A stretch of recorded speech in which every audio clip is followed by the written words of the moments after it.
आश आशवी आशवी ऑनलाइन क्यों? मैम घर पे कोई था नहीं। अच्छा, मार्क्स कितने आए हैं? 71। बेटर है पहले से? मैम पहले से तो बेटर ही है। हाँ, पर 9th से देख, सितंबर टेस्ट से तो बेटर है, पर 9th से कंपेयर करें तो बेटर नहीं है। मैम उससे कम है थोड़े से। हाँ, तो इसके लिए पढ़ाई शुरू कर दो अभी भी। तुम्हें सिर्फ स्ट्रीमलाइन करने की जरूरत है, अपनी पढ़ाई को रेगुलर करने की जरूरत है, अब रेगुलरली आना है क्लासेस के लिए। चलो, क्वेश्चन नंबर 1।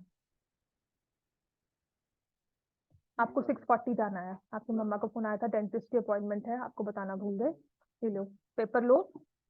और रोज की रोज 5 क्वेश्चन क्यों नहीं करके आए? कल भी एसएससी पढ़ के सो गए। कब करना है मैच? 15 पे ही रहना है, 25 पे तो आजा। उस 10 नंबर के लिए रोज की रोज 5 क्वेश्चन करने हैं, ठीक है? चलो, क्वेश्चन नंबर 1, अपने अपने पेपर लो और क्रॉस चेक करो आपने कहाँ गलती की है, कहाँ नहीं की। आपको दोबारा से ये पेपर सॉल्व करना है, जैसे जैसे मैं लिख रही हूँ ना, वैसे आपके रजिस्टर्स पे सारा सारा सॉल्व होना चाहिए। और फिर उसके बाद टेक अ मिनट, आप जस्ट सॉल्व करते करते कंपेयर कर लोगे, आपको पता लग जाएगा आपने कहाँ गलती की है, कहाँ अटकते हो। एंड मार्क करो उस मिस्टेक को अपने आप। समझ में आ गया? Question number 1, a lumberjack was cutting trees and stacked the 200 logs. किसका ये? अच्छा, very good. Stack the 200 logs in the following manner: 20 logs in the bottom row, 19 in the next row, 18 in the row next to it, and so on. तो अब question को देखकर आपको लगता है कौन से चैप्टर से है? एपी, है ना? ये क्वेश्चन एपी से है। तो एपी में उसने मुझे कहा है in how many rows are the 200 logs placed. तो मुझे इसमें क्या निकालनी है? Number of rows. ये फर्स्ट रो है, ये सेकंड रो है, ये थर्ड रो है। तो मुझे क्या निकालना है इसमें? कितनी रोज है एंड कितनी टर्म्स है इसमें। और अगर इन सभी लॉग्स को ऐड करते हैं तो मेरे पास आंसर क्या आएगा? 200, बिकॉज 200 लॉग्स प्लेस थे। तो अब मुझे पता है कि यहाँ पर जो एपी है उसके एन टर्म्स का सम 200 है। सम ऑफ एन टर्म्स का फॉर्मूला क्या होता है एपी का? हाँ, 2a प्लस n-1 d। तो अब हमें ये देखना है कि n की वैल्यू क्या है। नहीं है तभी हम क्वेश्चन सॉल्व कर रहे हैं। a की वैल्यू क्या है? 20। फिर से n की वैल्यू मेरे पास नहीं है, लेकिन कॉमन डिफरेंस क्या है? क्या है? -1। बस जिसने 1 बोला वो सिर्फ ध्यान रखेगा कि कॉमन डिफरेंस हमें लेना है -1। लिखो इस चीज को और अब सॉल्व करो। Don't depend on me to solve, अब आप खुद सॉल्व करोगे and then you will compare your calculation.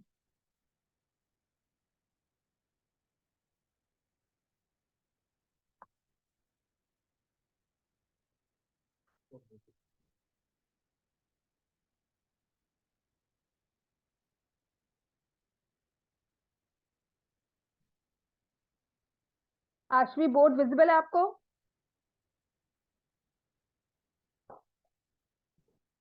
Yes ma'am. दोनों माइनस में नहीं है। हाँ, वही तो।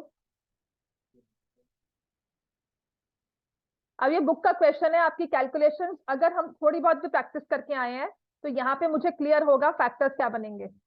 दामिर, देखकर मत किया कर, क्वेश्चन को खुद ब खुद सॉल्व किया करो। तुम सिर्फ कॉपी करते हो, कॉपी मत करो।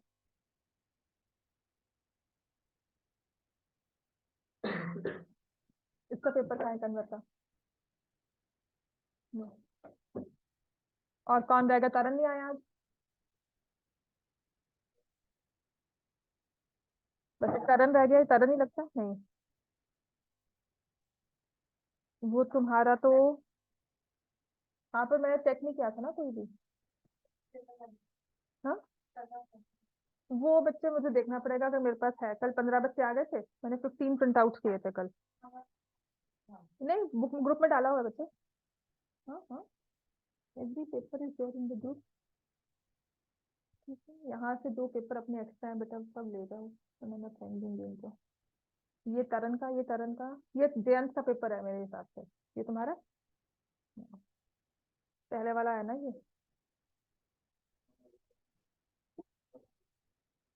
चलो, एक पेपर और होना चाहिए तरन का, कल तरन आया था ना? हाँ ठीक। चलो, अब आपने इसको फैक्टराइज किया तो क्या आया answer? n square minus 25n minus 16n plus 400, ये इसके फैक्टर्स बनते हैं। बुक का स्ट्रेट अवे बुक का क्वेश्चन है तो मुझे ध्यान रखना होगा, ये याद होना चाहिए। n की दो वैल्यूज आती हैं 25 16। अब आमतौर पे क्या होता है क्वेश्चन में, एक वैल्यू प्लस है एक वैल्यू माइनस है, तो हम माइनस वाली करते हैं रिजेक्ट, इसमें दोनों ही प्लस है तो हम क्या लेंगे? आपने 200 लॉग्स हैं, 16 रोज में भी स्टैक कर दिए, 25 रोज में भी स्टैक कर दिए, तो क्या आपको जायज लगता है? 16 में स्टैक किया, 25 में भी स्टैक किया, उन्हीं 200 को 25 में भी, स्टार्टिंग 20 19 18, तो इसका मतलब क्या हुआ? नंबर ऑफ रोज क्या हो जाएंगी? 16। यहाँ पर तो क्या पुट करोगे ना, तो यहाँ पर अगर आपके पास आएगा 20 18 19 सो ऑन, 16 टर्म्स को ऐड किया तब भी आपके पास 200 है, एस ऑफ 25 भी 200 है। इसका मतलब क्या हुआ कि एस 17 टर्म से लेकर 25 टर्म्स का सम क्या है? 0, right? So that is possible only when you have a mix of plus and minus terms. इसका मतलब इसमें कुछ टर्म्स प्लस में होंगी कुछ टर्म्स माइनस में होंगी, आपस में कैंसिल आउट हो गए, that's why the some is 0।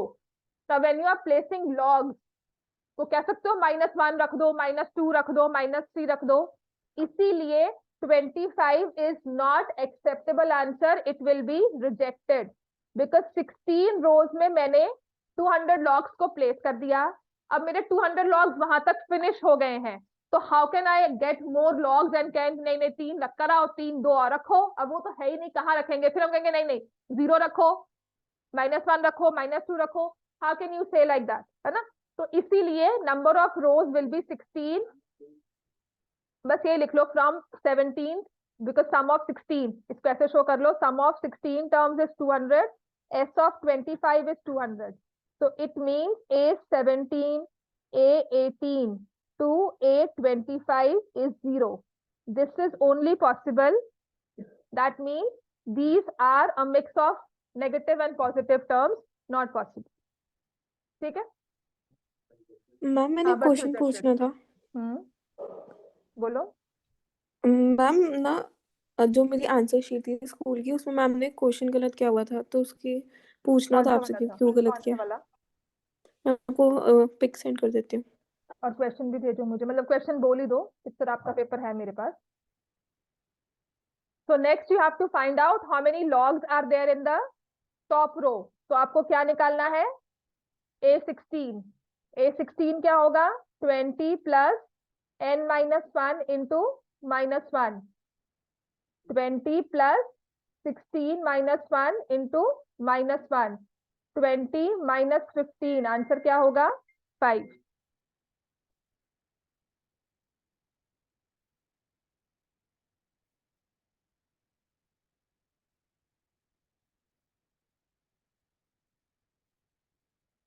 Science square कैसे लिख दिया तुमने ये?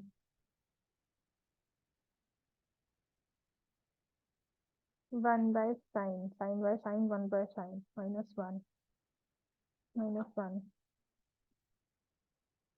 बच्चे तुमने कॉट स्क्वायर ए लिखा तो फिर कोसेकेंट स्क्वायर ए माइनस करोगे, साइन स्क्वायर क्यों लिख दोगे उसको? आशवी,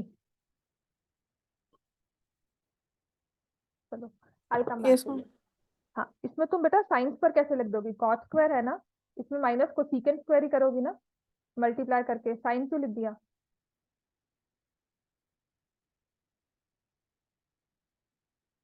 मैम ये तो गलती से लिख दिया, बट नेक्स्ट पेज पे मैम ने मार्क्स काटे, वो नहीं समझ आया।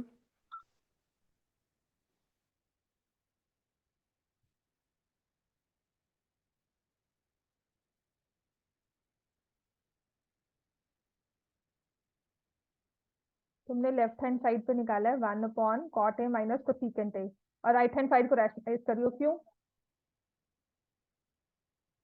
अच्छा, तुमने इसको ही रैशनलाइज किया, कोसेकेंट माइनस कॉट होता है, cosecant square a minus cot square a is 1। तो तुम्हें ऊपर तुमने माइनस को छोड़ दिया, एक तो नहीं कोसेकेंट माइनस कॉट ही लिखा, cot plus cosecant, cosecant square minus cot square है। मैं देखती हूँ राजा, मुझे ना करवाने दो, फिर मैं बताती हूँ। अब ये क्यों नंबर काटे या क्यों लिखा है, ठीक है। मे बी आपने वो साइन स्क्वायर लिखा, उसके बाद में आपने सारा नंबर काट दिए। आगे चलो, नेक्स्ट आते हैं क्वेश्चन नंबर 2। अब मुझे पता है कि this is a question on trigonometry, prove the identity. Left hand side लिखूंगी इसकी, पहले लेफ्ट हैंड साइड उठानी है, ठीक है। तो ये आ गया sign A plus cos A upon sine A minus cos A plus sign A minus cos A upon sine A plus cos A. ये चीज आ गई ना। अब इसकी राइट हैंड साइड देखो तो आपको क्या लगता है मुझे क्या करना चाहिए इसमें, एलसीएम, क्योंकि left hand side right hand side पर ना नीचे दिया हुआ है साइन स्क्वायर ए कॉस स्क्वायर ए, तो मैंने एलसीएम लिया। लो एलसीएम, करो सॉल्व इसको। Sign A minus cos A into sine A plus cos A.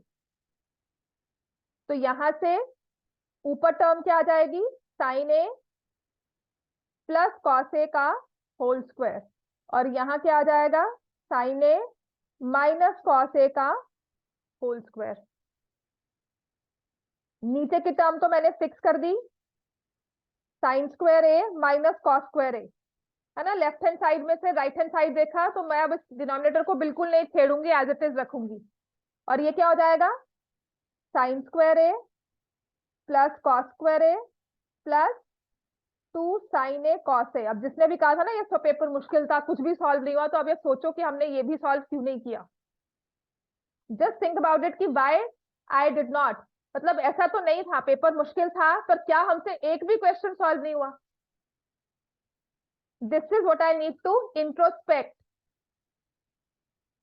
अगर वो नहीं हुआ तो क्यों नहीं हुआ, why I did not approach this question, why I did not solve this, why I found this difficult। तो इतना इजी है, क्यों मैंने मुश्किल कहकर इसको छोड़ दिया। आस्क योरसेल्फ, अगर सोचोगे दिमाग में रखोगे तभी समझ में आएगा। अब क्या करना है मुझे, इसके आगे क्या लिखूंगी यहाँ पे, sine square a plus cos square a is equal to 1। तो 1 प्लस 1। अब हम जो भी तैयारी कर रहे हैं वो बोर्ड पॉइंट ऑफ व्यू से कर रहे हैं कि अगर पेपर में क्वेश्चन है तो मुझसे सॉल्व होना चाहिए। अगर यहां पर ये क्वेश्चन पेपर में होता तो मैं इसे क्यों छोड़ू। नहीं समझ में आ रहा तो how can I proceed with this question. I know this question is from trigonometry. Then second thing, मुझे साइन कॉस दिख रहे हैं, तो इसका मतलब मुझे sine square plus cos square वाली आइडेंटिटी को यूज करना ही होगा। राइट हैंड साइड में भी साइन और कॉस ही दिख रहे हैं। Then I will see the right hand side की प्रूव करना क्या है, पहुंचना कहां तक है। उसमें स्क्वायर दिया हुआ है, साइन स्क्वायर है माइनस कॉस स्क्वायर है। फिर इन टर्म्स को देखो डिनोमिनेटर में, फिर मैंने कहा नहीं नहीं एलसीएम लेंगे क्योंकि ये साइन स्क्वायर है कॉस स्क्वायर है बन जाएगा। And then after that I will proceed. मेरे माइंड में थोड़ी सी वर्किंग ये चलेगी, उसके बाद आई विल प्रोसीड। समझ में आ गई ये चीज हमें, राइट। नेक्स्ट आते हैं क्वेश्चन नंबर 3। ये क्वेश्चन देखने में समझने में मुश्किल लगता है, पर अगर हरगुन ने से सॉल्व कर लिया था तो ये मुश्किल नहीं है। 1107.2 था, 0.20 यही था ना जिसका तो स्क्वायर रूट ढूंढ रहा था। 1107.20 0.2 ही आता है, 3 ही आता। 1107 110.7 है, 110.7 है, 72 है या कुछ ऐसा है, 72 है। जीरो कम है, छोड़ दो इसको, मत कर। इसको अगर टच करोगे तो इसके लिए अप्रिसिएशन है। डोंट मेक इधर। अब आते हैं क्वेश्चन नंबर 3। हाँ जी, ये देख रहे हो क्वेश्चन बहुत मुश्किल है, कुछ समझ नहीं आता पहली बात तो, ठीक है। इसमें एक दिया हुआ है स्क्वायर। अब मैं वही चीज जो मैंने पहले भी बच्चों को तो मैं अब तक बोलती हूँ कि जब हम ऐसा मैथ करते हैं ना तो हमें ना चीजें ही क्लियर नहीं होती हैं, क्योंकि हम विजुलाइज नहीं कर पाते। स्क्वायर, फील्ड, इक्विलेटरल पार्क सब हवा में जाता है, सब कुछ जाता है, because we don't visualise thing. उसको विजुलाइज कैसे करना है, स्क्वायर फील्ड, स्क्वायर बना लो। इक्विलेटरल ट्रायंगल, ट्रायंगल बना लो। ये पार्क है और ये फील्ड है, स्क्वायर है तो उसकी साइड होगी, उसको मैंने ले लिया ए। इक्विलेटरल ट्रायंगल है, उसकी साइड होगी, उसको मैंने ले लिया b. They have equal perimeter. Perimeter क्या होते हैं, क्या होता है perimeter? Sum of all side. तो स्क्वायर का पेरीमीटर क्या होगा? 4a। ट्रायंगल का क्या होगा? 3b। ये क्या है आपस में? इक्वल। चलो ये चीज मेरे पास आ गई। Cost of tilling the field at the rate of ₹5 पर स्क्वायर मीटर इज 720। ये कॉस्ट दी हुई है उस फील्ड को टिलिंग करने की या कुछ भी करने का, जो भी फ्लो करने का, वो कॉस्ट है। तो इससे मैं क्या निकाल सकती हूँ? ये स्क्वायर फील्ड को हमने इसको टिलिंग की है, तो मैं इसके अंदर ऐसे घूमी हूँ प्रॉपर, मतलब स्टार्ट किया होगा, इसको फ्लो किया होगा, है ना? तो इसका मतलब मैंने क्या कवर किया है? इसके अंदर का स्पेस। तो क्या हुआ? एरिया। तो अगर मैं 1 स्क्वायर मीटर को टिल करवाती हूँ तो ₹5 है, और मैंने पे किया है 720। तो मेरे पास क्या निकलेगा? कितने स्क्वायर मीटर्स मैंने टिलिंग की है? 720 डिवाइडेड बाय 5। तो मैं क्या लिखूंगी? Area of square field. इस चीज को लिखो, area of square field is 720 divide by 5 which is equal to 144। समझ में आ गया? अब ये चीज समझने की है कि देखो, पर स्क्वायर मीटर, अब इसको समझना कैसे है या लिखना कैसे है? How do I understand?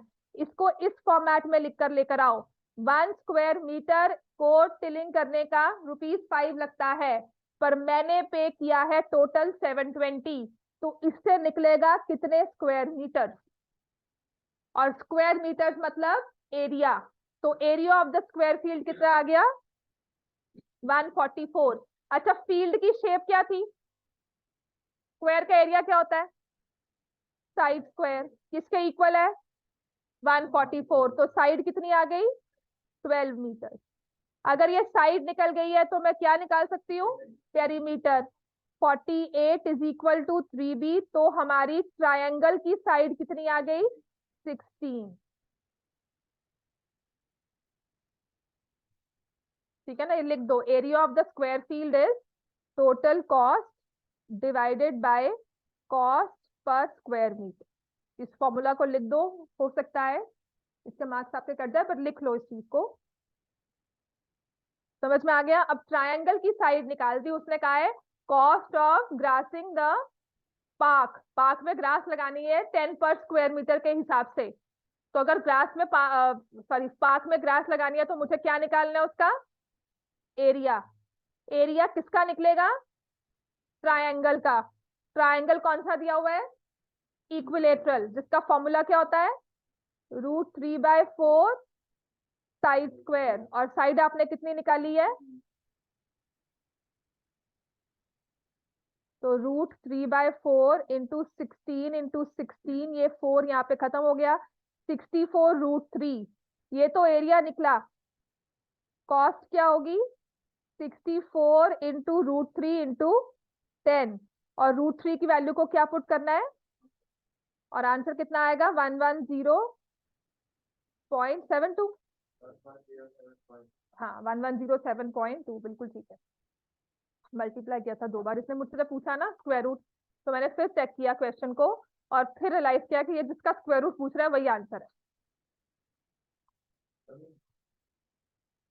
1107.20। समझ में आ गया ये चीज?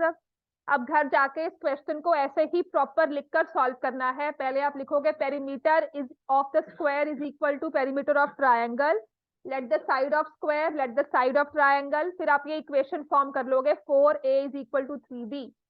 फिर निकालोगे area of the square field, total cost by cost per square metre 144। फिर side square is equal to 144, a is equal to 12। उससे फिर हम करेंगे therefore 3b is equal to 4 into 12, b is equal to 16, side of the triangle is equal to 16। फिर area of the triangle √3/4 side square, formula लिखकर put की value, and then proceed कि अब cost क्या आएगी। समझ में आ गया? समझ में आ गया ये चीज? Question 3 done. Question number 3 done. अब आते हैं क्वेश्चन नंबर 4 पे।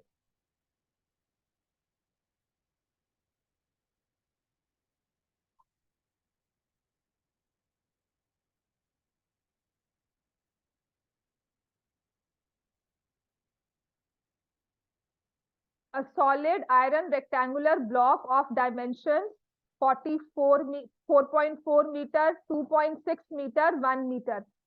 इन डायमेंशंस के बेसिस पर आपको क्या लग रहा है? रेक्टेंगुलर ब्लॉक क्या भरा हुआ है? ये क्यूबॉइड दिया हुआ है। एक इसकी लेंथ है, ये ब्रेड्थ और ये हाइट। तो आप लिखोगे क्यूबॉइड ऊपर हेडिंग डालकर, और लेंथ, ब्रेड्थ, हाइट, तीनों चीजें लिखो ये। ठीक है, length of cuboid, breadth of cuboid से हम बच जाएंगे फिर। Cut into a hollow cylindrical pipe, ये कट की जगह ना it should have been is changed into, melted to, है ना? कट नहीं होगा, उसको आपने कटिंग करके नहीं बनाया है, फिर अंदर से कुछ निकलेगा, बाहर से निकलेगा, वो सब नहीं है।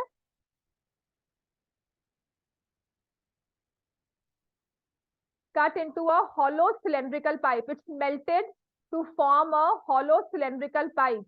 एक cylindrical pipe हम इसकी फॉर्म कर रहे हैं of some thickness, internal radius 30 centimeter and thickness 5 centimeter। ठीक है, तो अब हम यहाँ पर अलग से हेडिंग लिखेंगे cylindrical pipe,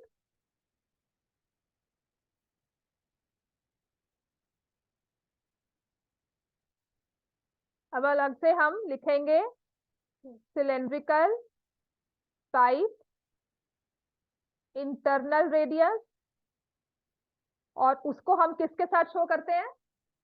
इंटरनल रेडियस छोटी होती है तो क्या लिखते हैं? Small r is equal to 30 centimetre. फिर लिखो थिकनेस 5 सेंटीमीटर, इससे क्या निकल जाएगा? आउटर रेडियस कितना आ जाएगा? और ब्रैकेट्स में क्या लिखोगे इसको? Capital R, 35 centimetre. अब एक चीज को, मेटल है, उसको आपने मेल्ट करके एक थिकनेस वाला पाइप बनाया, तो मेटल कहाँ कहाँ जाएगा? ये तो खाली जगह होगी ना, ये तो हॉलो है, तो मेटल कहाँ यूज हुआ है? इधर। विजिबल है सबको? ये समझ आ रहा है सबको? और do I need to show that cylindrical pipe? Metal आपका इसमें भरेगा, है ना? तो इसका मतलब मुझे volume of the cuboid same करना है to volume of this hollow cylinder with some thickness. ठीक है, आपके पास एक सांचा है, उसमें सिर्फ आपके पास अंदर का, if you have this vision, आपके पास ये क्लैरिटी होगी कि सिर्फ उसमें यहाँ यहाँ जगह है, ये भी भरा हुआ है पूरा थिकनेस। आपने जब इसमें मेटल पोर किया तो उसने सिर्फ ये शेप ली और उसमें से आपने उसे बाहर निकाल लिया, so that it becomes a hollow cylindrical pipe. और वो हॉलो सिलेंड्रिकल पाइप कैसी होगी? कुछ इस तरह से।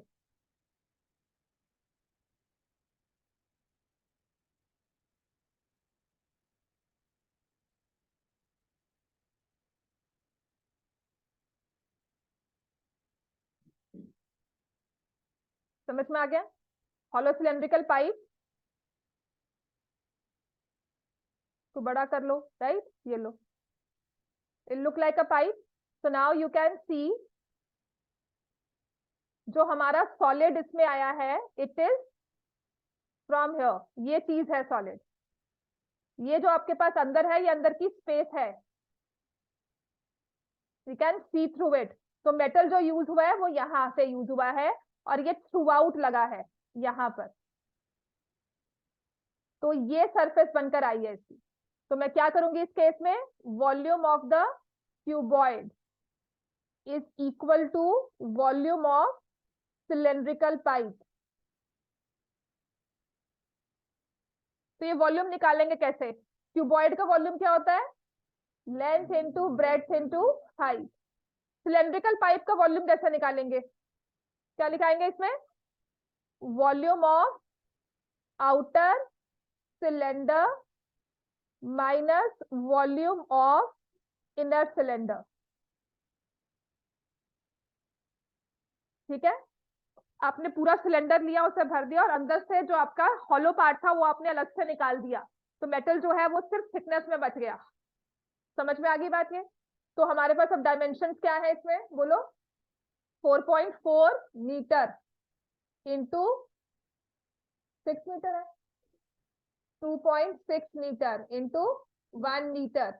और ये सिलेंडर का निकालना है, इसको मैं डिलीट करती हूँ, रुको।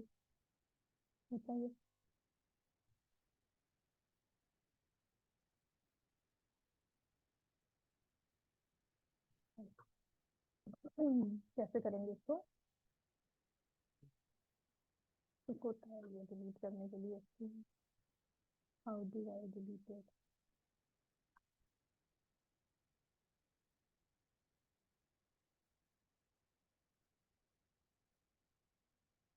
इसको अब मैं दूसरे वाले पे लेके जाती हूँ, ऐसे लगी रहूंगी इससे। So now I will take length into breadth into height is equal to pi capital R square into h minus pi small r square into h, where h is the length of the pipe. h is the length of the pipe. इस question में और ध्यान रखने वाली बात हमारे पास क्या है? और ध्यान रखने वाली बात क्या है? हमें सिलेंडर दिया हुआ है सेंटीमीटर्स में, और जो क्यूबॉइड दिया हुआ है वो किस में दिया हुआ है? मीटर्स में। क्या आसान है? सेंटीमीटर्स में कन्वर्ट करना। ठीक है, तो I will do it like this, 4.4 into 100, 2.6 into 100, 1 into 100। Pi H common ले लिया, 35 स्क्वायर माइनस 30 स्क्वायर। अब 35 का स्क्वायर निकालेंगे।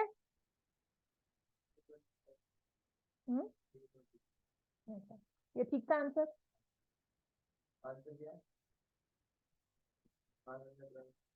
22/7 में बस यहाँ रजिस्टर में होगा आंसर, ऐसा सच मुझे याद नहीं है। तो मैं अब इसको सॉल्व कैसे करूंगी? 35 स्क्वायर माइनस 30 स्क्वायर, ए स्क्वायर माइनस बी स्क्वायर सबसे इजी हो जाता है। ये 5 और ये 65, यहाँ पे कैलकुलेशन के कोई मार्क्स नहीं है। 1225 लिखोगे, माइनस 900 करोगे, कोई मार्क्स नहीं है उसके।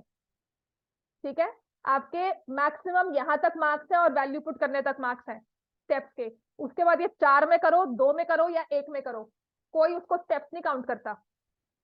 समझ में आ गया? तो यहाँ पर कैलकुलेशंस हो गए थे ना अपनी अपनी, फॉर्मूला तक हमारा साथ है, कैलकुलेशंस अपनी अपनी। मैं यही कहती हूँ ना, जैसे मर्जी करो, चाहे 4 में करो, राइट? आपका आंसर अब इसके बाद आंसर से आना चाहिए। अब मैं क्या करूंगी, सारा एच यहाँ रख दिया, और इस चीज को, बाकी सभी नंबर्स को जो यहाँ पर है in the denominator, I will take it in the numerator, और जहां जो न्यूमरेटर में है I will take it in the denominator, right? Now I can easily see, मैं क्वेश्चन क्यों सॉल्व करूंगी या मुझे क्यों अच्छा लगेगा, क्योंकि I can see 26 and 65 both are multiples of 13। तो ये कैलकुलेशंस आसान है, मुश्किल नहीं है। 22 जो है यहाँ से इसको इजी बना रहा है, 65, 13 5 आर 13, 2 जा, देन 4, अब इसके साथ भी ये लो 4। ठीक है, तो 11200 यूनिट क्या होगा? सेंटीमीटर। तो what is the length of pipe? अब इसके बाद आपने इसको एच लिया हो, एक्स लिया हो, वो मैटर नहीं करता, अब लिखना है length of pipe is equal to 112 metre लिखेंगे, है ना? वैसे सेंटीमीटर लिख सकते हो, but better answer would always be 112 metre.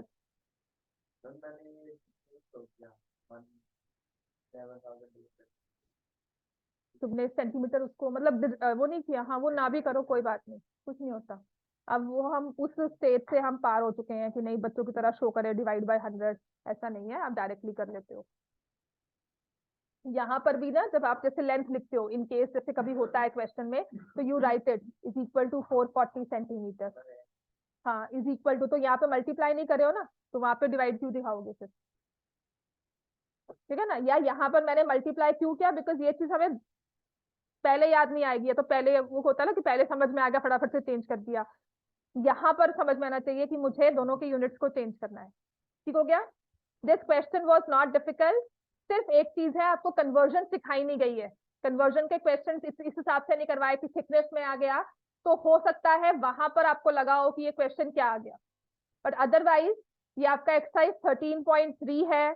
There is a big contention, कोई कहता है कोई कहता नहीं है, किसी स्कूल में करवा रहे हैं किसी स्कूल में नहीं करवा रहे हैं। मैं आपको सिर्फ इतना बोलूंगी, वो क्वेश्चन स्पीड वालों को छोड़कर बाकी क्वेश्चन जितने मुश्किल नहीं है, इनकी कैलकुलेशन भी आसान होती हैं। एक बार इस चीज को रिवाइज जरूर कर लेना, and in case you feel, I will do it in the class also. जाओ क्वेश्चन नंबर 5, इसकी रिकॉर्डिंग चेक करके प्रॉपर मुझे सारा सॉल्व चाहिए। Question number 5, some students arranged for a picnic, the budget of the food was ₹240, however 4 students failed to join। कल ये question समझ में नहीं आ रहा था, कैसे करना है घर जाके देखा होगा, समझ में आ गया। सम स्टूडेंट्स, उसने कहा है how many students, last line पढ़ा करो। जब ऐसी स्टेटमेंट प्रॉब्लम समझ ना आए ना, तो हमेशा क्या करनी है, लास्ट लाइन पढ़नी है। और मैं क्या लिखूंगी, let the number of students. ये मैं वो तरीका बता रही हूँ जो मुझे सिखाया गया था, कि जो लास्ट लाइन होते हैं ना बेटा, उसको एक्सपोज कर लिया करो, ठीक है। जो क्लास में सर ने बोला था कि जब क्वेश्चन का ना लास्ट में लिखा होता है हमें क्या निकालना है, उसको एक्सपोज कर लो। तो सम स्टूडेंट्स की मैं क्या लिखूंगी, some students arranged for a picnic, the budget of food was ₹240, ठीक है। तो इसका मतलब टोटल बजट कितना है हमारे पास। अगर मुझे टोटल बजट 240 रखना है, तो इसका मतलब मैं क्या निकालूंगी, कॉस्ट पर चाइल्ड। हर एक बच्चे से कितने पैसे मंगवाओगे, कॉस्ट पर स्टूडेंट कितना आ जाएगा, 240 डिवाइड बाय एक्स। आप लोग पिकनिक पे जा रहे हो, है ना। अब कहते हो कि नहीं, टीचर्स डे सेलिब्रेट किया था, केक डिस्ट्रीब्यूट किया था ना सबने, है ना। केक के पैसे लेकर किसने एक ने खर्च किए, बाकी सबसे कलेक्ट किए थे ना। कैसे किया था, total cost divide by number of students जो प्रेजेंट थे, वही किया था ना हमने। तो यहाँ पर वही चीज चल रही है, बजट 240 है, उसको आपने डिवाइड किया by number of students. However 4 students fail to join, 4 बच्चे कहते हैं हमने पैसे नहीं देने, तो हम क्या लिखेंगे, हाँ। तो अगर 4 आ गया है, तो अब आप क्या कहोगे कि 4 बच्चे पैसे नहीं दे रहे हैं, वो कहते हैं हमने नहीं देने, हमने नहीं केक खाया, हम नहीं पैसे देंगे, तो क्या होगा, x minus 4, 240 upon x minus 4। अब क्या हो गया, cost per student 240 upon x minus 4, ठीक है ना। आप पार्टी का अरेंज करते हो, फ्रेंड्स की गेट टुगेदर होती है, 2 बच्चे नहीं आते, तो फीस जो बजट होता है या फूड का हमारा बिल होता है, वो जो प्रेजेंट है उनमें ही स्प्लिट होता है, तो वही चीज हो रही है। And cost of food for each student went up by 5, कहता है अब ना 5 रुपए बढ़ गई कॉस्ट। अब आप खुद सोचो, मुझे नहीं समझ में आ रहा कौन सी कम है कौन सी ज्यादा है। ये है 240 बाई एक्स, ये पहले वाली कॉस्ट थी जब ज्यादा बच्चे आ रहे थे, ये कम बच्चे आ रहे हैं, कम बच्चों में पैसे की पर हेड कॉस्ट ज्यादा होगी या कम होगी, ज्यादा। इसका मतलब ये नंबर क्या है, बड़ा। तो 240 अपॉन एक्स माइनस 4 हम लिखेंगे पहले, और 240 अपॉन एक्स लिखेंगे बाद में, दोनों को माइनस करेंगे तो क्या आएगा, 5। Why I am teaching like this, because first time में मेरे पास जो बच्ची थी, उसको कहती थी मैम मुझे समझ नहीं आता ये प्लस माइनस किसको करना है, ब्रिलियंट थी, पर कहती नहीं समझ में आता किसको पहले लिखना है किसको बाद में लिखना है, ठीक है। तो उसके लिए ये वे देखा था मैंने, कहा x minus 4 in the denominator and x in the denominator, which fraction is bigger, जैसे x माइनस 4 वाली बिगर है, मैं उसको पहले लिख बाद दूसरी लिख, दोनों का डिफरेंस इज 5। समझ में आ गया, नहीं समझ में आता, समझ में आता है बहुत अच्छी बात है, नहीं आता तो ये तोड़ है बस। अब वो मैं क्यों समझा रही हूँ, सिर्फ उसके लिए जिसको नहीं समझ में आया, जिसको आता है वेल एंड गुड। कितने वेरिएबल है इसमें, कितने वेरिएबल है, हाँ हाँ, तो फिर इसको एक से सॉल्व करो, क्यों हमें दूसरी चाहिए। अब हम इसमें अब सॉल्व करेंगे तो कैसे करेंगे, अब ये किसका बन गया क्वेश्चन, क्वाड्रेटिक इक्वेशंस का। और जब भी कोई ऐसा कुछ दिया जाता है ना, तो वो इक्वेशंस का क्वेश्चन है, या लीनियर या क्वाड्रेटिक। एक सिंगल पूछा हुआ है तो लीनियर, सॉरी क्वाड्रेटिक, और अगर 2 चीजें पूछी हुई हैं तो वो लीनियर इक्वेशंस का हो जाएगा। हाँ जी, सॉल्व करो इसको, क्या लेना चाहिए पहले, एलसीएम।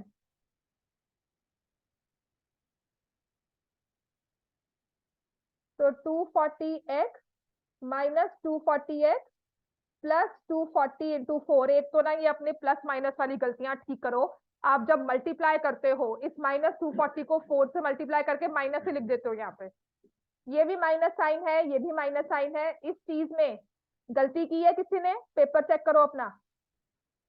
पहले अगर क्वेश्चन सॉल्व ही नहीं हुआ तो अलग बात है, अगर सॉल्व हुआ और यहाँ तक पहुंचे हैं और वहां गलती की है, तो देखो कैलकुलेशंस में कहाँ गलती की है हमने। देखिए बच्चे, ये 5 से मैं कैंसिल कर दूंगी, तो 4 8, तो x square minus 4x, 48 into 4 कितना होता है, 192 है ना,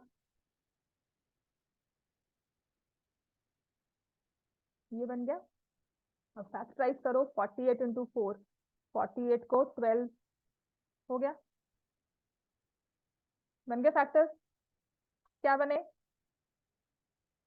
क्या बने, 16 पहले माइनस में आएगा या प्लस में आएगा? हाँ, अगर हमें इतनी समझ आती है तो सिर्फ प्रैक्टिस और करना है। And your homework for today will be to solve this practice sheet again at home. ये हो जाएगी, उसके बाद भी करने का मन करेगा तो प्रैक्टिस शीट 3 उठा के वो सॉल्व करना। उसके बाद भी अगर नहीं, वो नहीं करनी है तो और मैं क्या कर सकता हूँ, मैंने लिंक शेयर किया है, उसमें सैम्पल पेपर्स हैं, उसके सॉल्यूशंस भी हैं, इसलिए वो उठा लो, उसके एमसीक्यू सॉल्व कर लो, उसकी केस स्टडी सॉल्व कर लो। उसको आप एक पेपर मत मानो, उसको डिफरेंट डिफरेंट सेक्शंस लेके सेक्शन ए सॉल्व कर लो, सेक्शन बी सॉल्व कर लो, टाइमर के साथ। एक्स की वैल्यू क्या आ जाएगी, 16। तो नंबर ऑफ स्टूडेंट्स कितने आ जाएंगे, 16।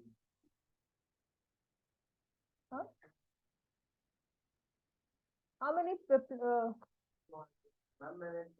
how many students joined the trip to 12? Number of students 16. Students who joined the trip will be 12. कोई बात नहीं, वो भी ठीक है।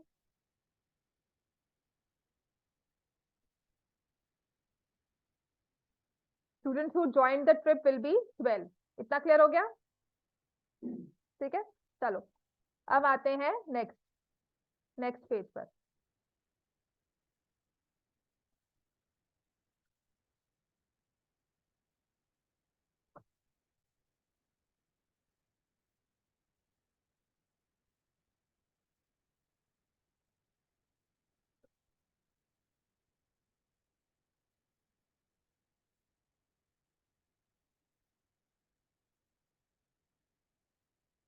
Next question number 6। क्या लगता है क्वेश्चन कहां से है? Diagonals of a quadrilateral intersect similar triangles, chapter तुमने क्या कहा था, 2 पॉलिनोमियल्स में से है। Very good. तो पहले मैं क्या बनाऊंगी, मुझे दिया हुआ है ट्रेपीजियम, उसके डायगोनल, तो पहले ट्रेपीजियम तो बनाओ। ठीक है, this is how we visualise a question, उसको बनाना पड़ेगा। ठीक है ना। अब आपको मैं कहती हूँ ए फॉर एप्पल, तो एप्पल आपको ड्रॉ नहीं करना पड़ता, उसकी पिक्चर क्लियर हो जाती है। लेकिन मैथ्स में इसे ड्रॉ करना पड़ेगा, इसकी पिक्चर क्लियर नहीं होती। This is the only difference between maths and other languages, है ना। रशियन रेवोल्यूशन पढ़ाते हैं या इंडियन हिस्ट्री पढ़ाते हैं, इंडिया का मैप सामने आ जाता है ना। नहीं आता, हाँ नहीं आता।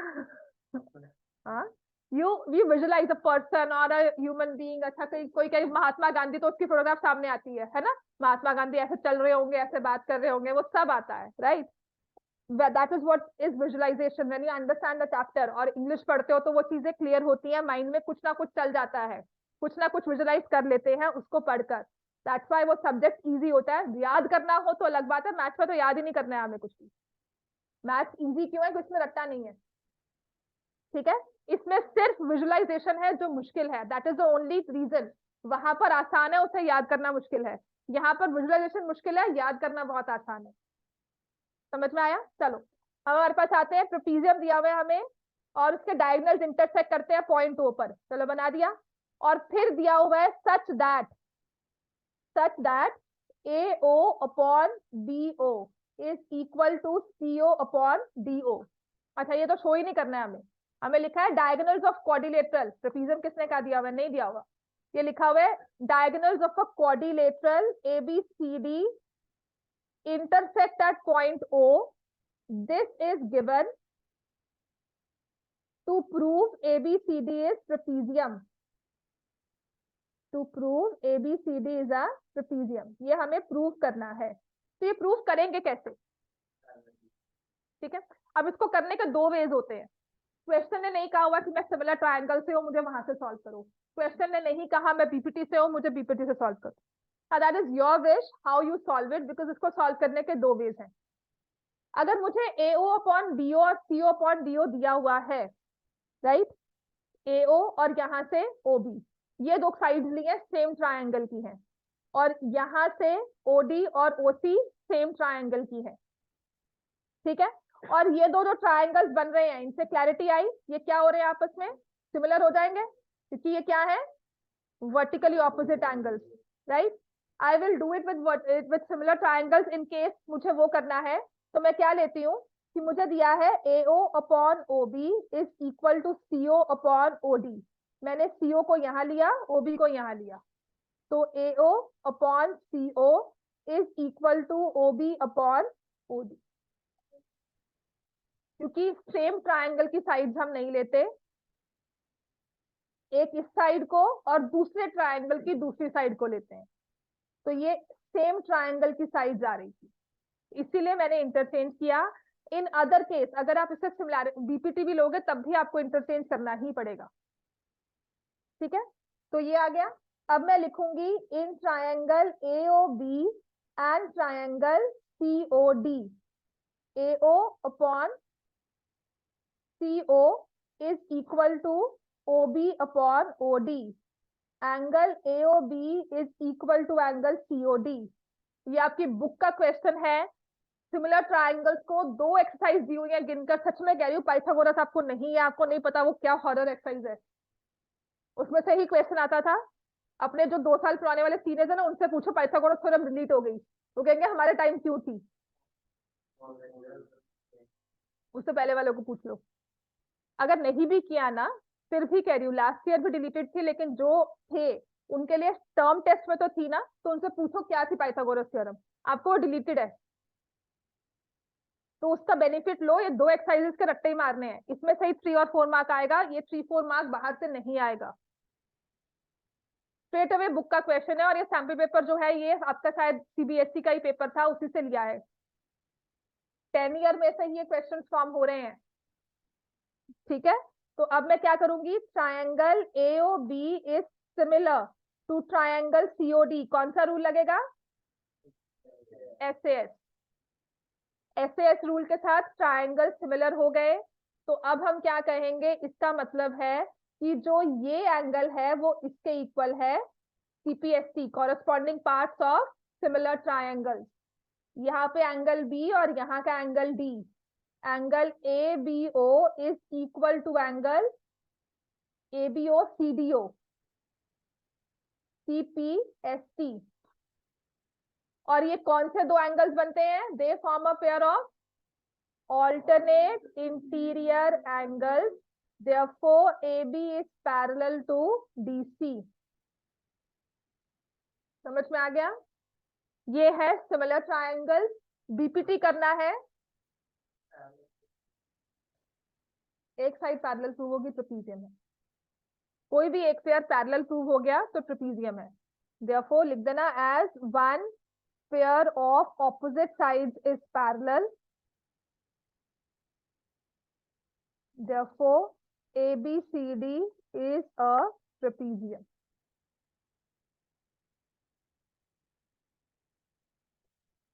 क्लियर आ गया। अब आते हैं question number 6 after this, question 6 question 7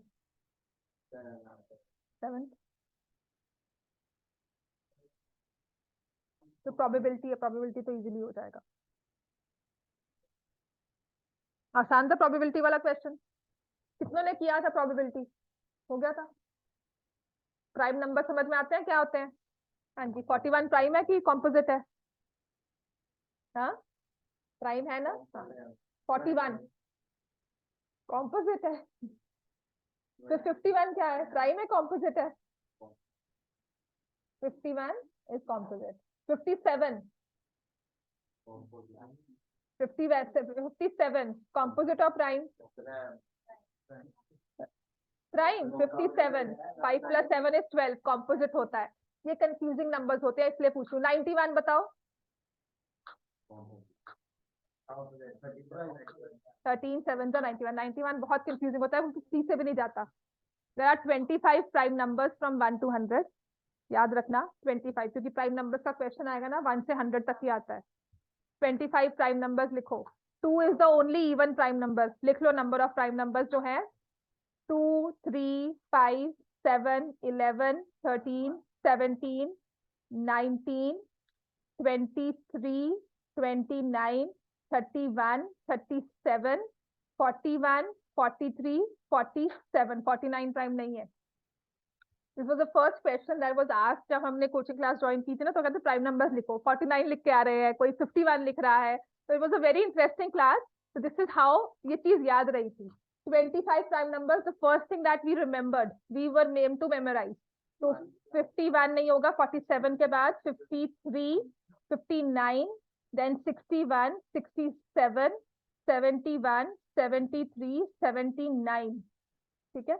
और प्राइम नंबर 81 प्राइम नहीं है, 83, 87 भी प्राइम नहीं है, 89 नहीं है, 15, 5 से सॉरी 3 से 87, 15 सम बनता है ना, सम ऑफ डिजिट्स इज 15, ठीक है। 89, 97 हो गए पूरे, 93, 93, 31 इंटू 3,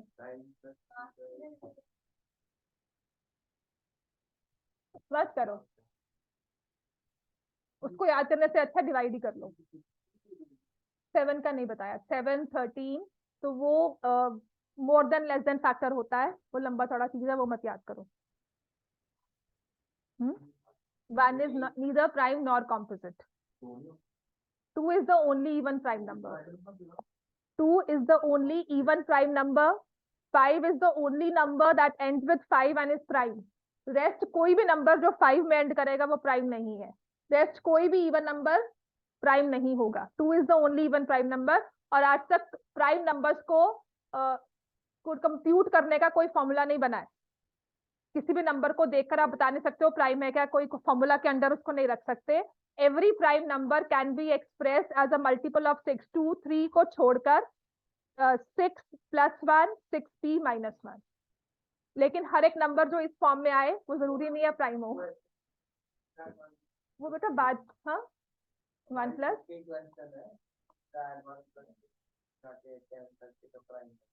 हाँ तो उसमें कॉमन लेना होता है ना फिर। नहीं, उसमें 2 कॉमन नहीं लेंगे ना, तुम्हारा बुक का क्वेश्चन कौन सा, वो कॉम्पोजिट है, उसमें कॉमन लेते हो, then you express as product of 2 numbers, then it doesn't stay a prime. 2 composite numbers लेते हो। चलो, Raju went to a Diwali function. The Diwali fun fair stopped at a stall of spinning an arrow. Shopkeeper told him that arrow comes to rest rest pointing at one of the numbers, and these are equally likely. मतलब उसने कोई नहीं किया हुआ कि 1 पे रुकेगा, उसकी व्हील जो है वो स्मूथ चल रही है, ठीक है। ऐसा नहीं है कि अगर घुमाएंगे तो 1 पे ज्यादा बार आएगी, जितना 1 पे चांस है उतना ही 2 पे है, उतना ही 3 पे है, right. Probability that it will point at number 8, 1/8. It will point at an odd number, 1/2 हो जाएगा। 4 ऑड नंबर्स हैं इसमें, 4/8 लिखोगे, फिर उससे लिखोगे 1/2। समझ में आ गया। Probability that it will point at a prime number, तो आपने लेना है 2, 3, 5 and 7। 4 प्राइम नंबर्स हैं, 4/8। इसमें गलती ये होती है, आप क्या करते हो, 1 को भी ले लेते हो। 1 is neither prime nor composite. Easy था। क्वेश्चन नंबर 8, हाँ जी, ग्राफ का क्वेश्चन आ गया। अब हम कैसे करें, हो गया था। क्वेश्चन नंबर 8 घर से करके लाओगे ये सारा। क्वेश्चन नंबर 8 छुट्टी नहीं हुई अभी, क्वेश्चन 9 करवाना है। मैंने आंसर शेयर नहीं किया ना इसके।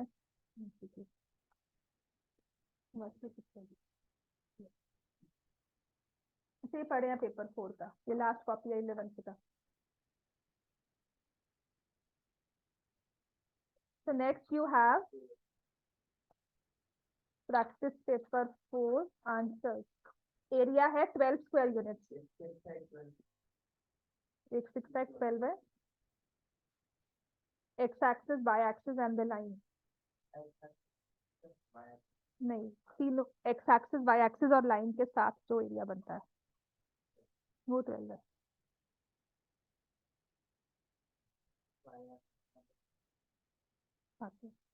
ये समझ में आ गया सबको। ये करेंगे। क्वेश्चन नंबर 8 आपको करना क्या है, आपको पहले तो लाइंस को प्लॉट करना है। लाइंस को प्लॉट हम कैसे करते हैं, एक्स और वाई की वैल्यू लेकर। X is 0, Y is 2, Y is 0, X is 6।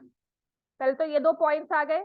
और क्या कर सकते हैं, एक्स को 3 लिया, वाई को 1 ले लिया, 3 पॉइंट्स आ गए, है ना।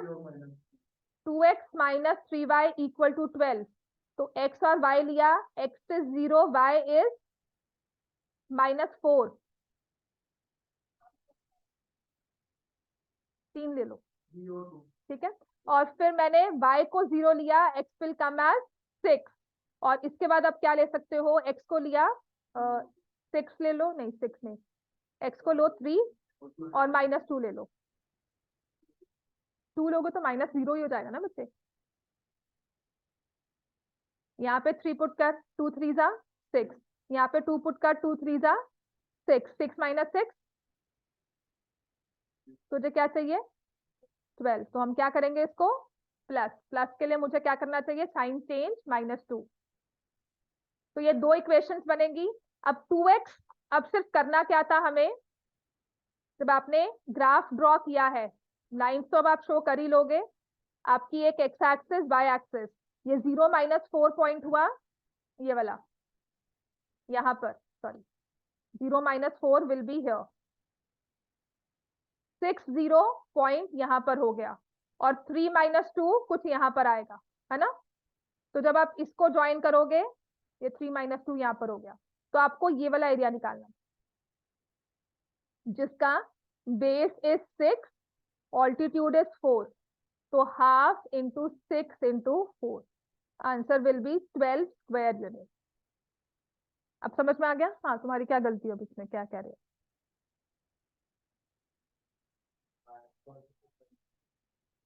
गलत है,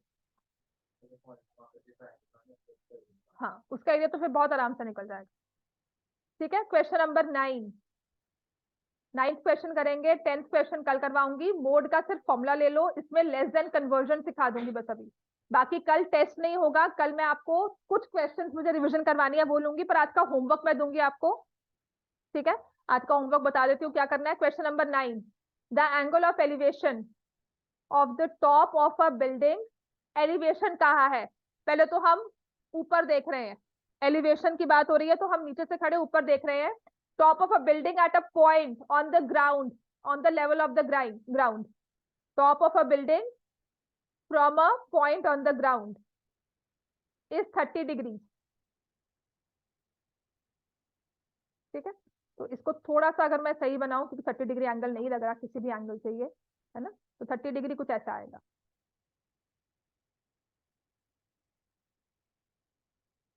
after walking a distance of 100 metres, 100 metres चलकर उस बिल्डिंग की तरफ जाते हैं, तो अलोंग द हॉरिजॉन्टल लाइन, इसी हॉरिजॉन्टल लाइन से बढ़कर तो बढ़ते हुए, तो हमारा एंगल ऑफ एलिवेशन कितना हो जाता है, 60 की 45, 60 हुआ है, ठीक है।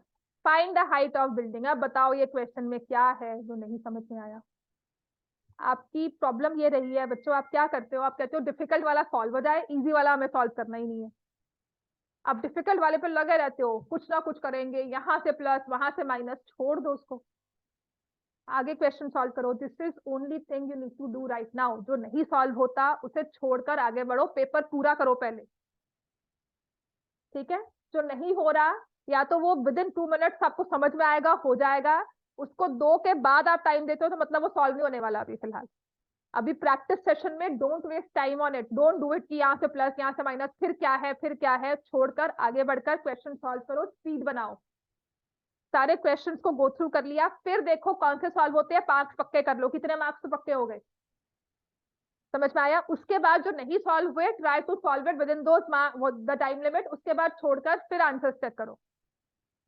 समझ में आ गई ये चीज। चलो अब इसको सॉल्व कर लोगे, है ना। पहले हम ये वाला ट्राइंगल बनाएंगे, h/x इज tan 60, ट्राइंगल पूरा लिखना है, फिगर पूरी एक्सप्लेन करनी है, मार्क्स नहीं मिलेंगे, कट जाएंगे, 0 भी मिल सकता है। फिगर को एक्सप्लेन नहीं किया आपने, सॉल्व कर दिया, 0 मिल सकता है। समझ में आ गया, बाद में देना देना रिवैल्यूएशन के लिए, ठीक है। पर एक बार आपके मार्क्स आ गए, चेंज करने बहुत मुश्किल होते हैं, that is a very long procedure, पूरा 1 साल लग जाता है, राइट। तो पहली चीज में हमने ना फेल होना है, और रिवैल्यूएशन को तो बिल्कुल नहीं देना है ना। हाँ, फेल तो होना ही नहीं हमने, कि होना है 10th लगानी है, दोबारा से बैठना है यहाँ पे फिर से या कहीं और, इसे सेम से पढ़ाई कर ले। तो यहाँ पर मैंने √3x की 10th में दोबारा नहीं बैठना, मैथ्स को छोड़ देना इसके बाद, है ना। देखते हैं अगर नहीं है, मुझे नहीं पता तुम कैसे करोगे, वो तो समझ नहीं आएगा, उसके लिए बहुत पढ़ना पड़ता है। छोड़ने का सोचा है, चलो ये 50 मीटर्स आ गया, और ये आज लिख दोगे 50√3 मीटर। √3 की वैल्यू दी हुई है, नहीं दी हुई तो सॉल्व मत करो। Height of the building is 50√3। समझ में आ गया इतना? क्वेश्चन नंबर 10 ऑल्सो डिफिकल्ट नहीं है, बस एक चीज है, वर्टिकल एंगल। ठीक है, कर ही लो। क्वेश्चन नंबर 11 में सिर्फ कन्वर्जन सिखाऊंगी, मोड आप खुद निकालोगे। I will give you the answer for that. ठीक है, पेपर पूरा हो जाएगा कम से कम। आज का होमवर्क आपका यही है, वही बताती हूँ। हाँ, वही मैं करवा रही हूँ। मॉडल क्लासेस में पहले आपको कन्वर्जन करनी थी। 447.06 जो मेरा आया है। I again need to check, तुम्हारे साथ कर ही लेते हैं, है ना। क्वेश्चन नंबर 10, एक बिल्डिंग है, it is in the form of a right circular cylinder, right, of diameter 14 meters, height 6 meters, surmounted by a right circular cone। Surmounted मतलब उसके ऊपर राइट सर्कुलर कोन रखी हुई है, ऑफ द सेम रेडियस, मतलब पूरे as to as joint है।